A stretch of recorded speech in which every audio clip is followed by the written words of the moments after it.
মাটির চুলায় রান্না করলে খাবারের স্বাদ ভালো হয়, আবার রান্নাটাও খুব তাড়াতাড়ি হয়।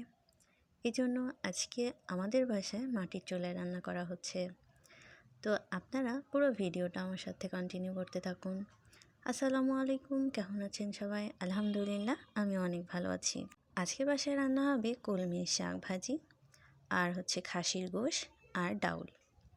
কলমির শাকটা বাছা হয়ে গেলে গোশ রান্না করার জন্য সব কিছু প্রস্তুত করা হচ্ছে। যেমন যেগুলো মশলা লাগে, আদা বাটা, রসুন বাটা, পেঁয়াজ কুচি, তারপরে মরিচ কুচি। তো এগুলো কমপ্লিট করে আমরা চুলার কাছে চলে আসলাম। তো এদিকে তেল দেওয়ার পরে পেঁয়াজ আর মরিচ দিয়ে ভালো করে ভাজা ভাজা করে নিতে হবে। ভাজা ভাজা হয়ে গেলে তার মধ্যে মশলাগুলো দিয়ে দিতে হবে। আসলে চুলায় সেরকম রান্না করা হয় না, মাঝে মাঝে ভাবি চুলায় রান্না করতে যাই। তো এই পেঁয়াজ কুচির মধ্যে আদা বাটা অবশ্য দেয়নি, আদা বাটা লাস্টে দিবে। তো এই জন্য আবার পেঁয়াজ বাটা আর রসুন বাটা দিয়েছিল। তার মধ্যে গুঁড়া মরিচ, হলুদ এগুলো দিয়ে সুন্দর করে কষায় নিতে হবে। কারণ খাসির গোশ যদি সুন্দর করে কষানো না হয় তাহলে কেমন যেন একটা খাসি খাসি গন্ধ বের হয়, আর সেটা খেতেও ভালো লাগে না। এই জন্য মশলাটা ভালো করে কষায় নিতে হবে। তো মশলার মধ্যে কিন্তু লবণ দেওয়া হয়েছিল না, এই জন্য এই পর্যায়ে একটু লবণ দিয়ে দেওয়া হলো স্বাদ মতো।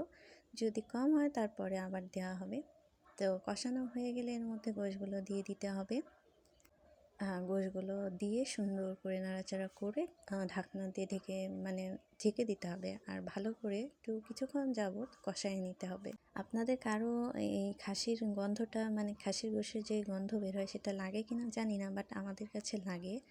তো এই জন্য এই গন্ধটা খুবই বাজে লাগে।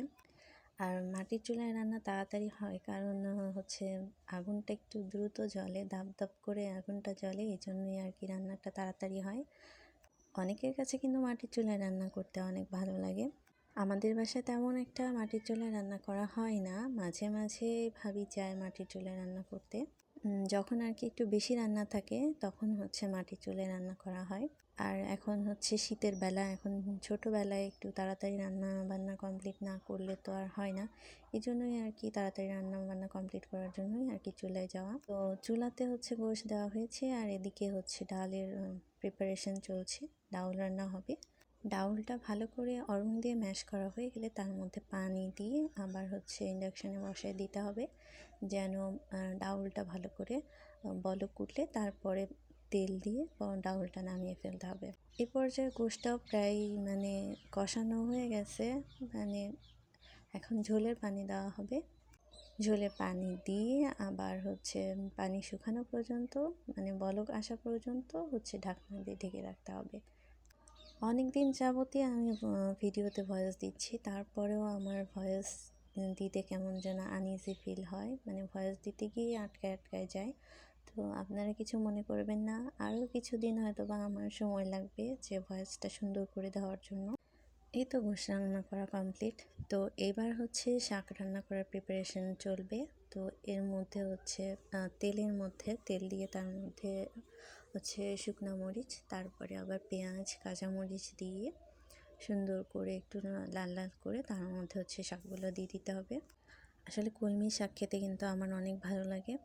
শাক জিনিসটাই কিন্তু ভালো, স্বাস্থ্যের জন্যও ভালো, আর শাকসবজি আমাদের বেশি করে খেতে হবে।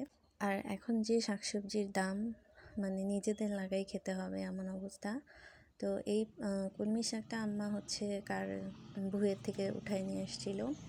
তো খেতে কিন্তু অনেক মজা ছিল। কলমি শাক বলেন, লাল শাক বলেন, সবুজ শাক বলেন, আসলে এই শাক খেতেই অনেক মজা। রান্নাবান্না কমপ্লিট হওয়ার পরে আপনাদের সাথে একটু খাবার শেয়ার করে নিলাম।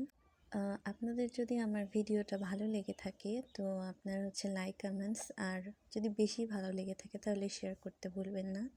আসলে আমরা ছোট ইউজার তো সেইভাবে আর পরিচিতি পাই না। আপনাদের মাধ্যমেই কিন্তু আমাদের পরিচিতিটা বাড়বে। আপনারা যদি একটু সহযোগিতা করেন, আমাদের সাথে থাকেন, আমরাও হয়তো একদিন সফলতা পাবো এই ফেসবুক প্ল্যাটফর্ম থেকে। তো সবাই আমার জন্য দোয়া করবেন, আমি যেন সফল হতে পারি ফেসবুক প্ল্যাটফর্মে। আমার ভিডিওটা এই পর্যন্তই। সবাই ভালো থাকবেন, সুস্থ থাকবেন।